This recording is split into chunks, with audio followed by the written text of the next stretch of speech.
Виж тук, мамо, твоето къде. Мама и тати ще набият, ама беше много и аз като се обадих нещете кукли. И другата опция за момиченца бягат други творчески неща.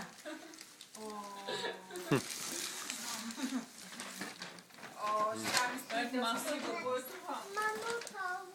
Мама ще отвори, да, но не. Ще има да строиш. А я виж турбата за мен не... За теб.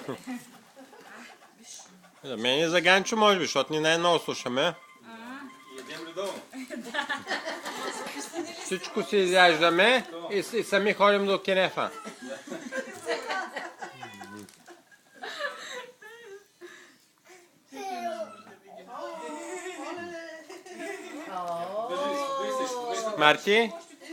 Марти, има ли подаръци? Марти? Сега мама го отваря. Ето мама отваря момент. Момент,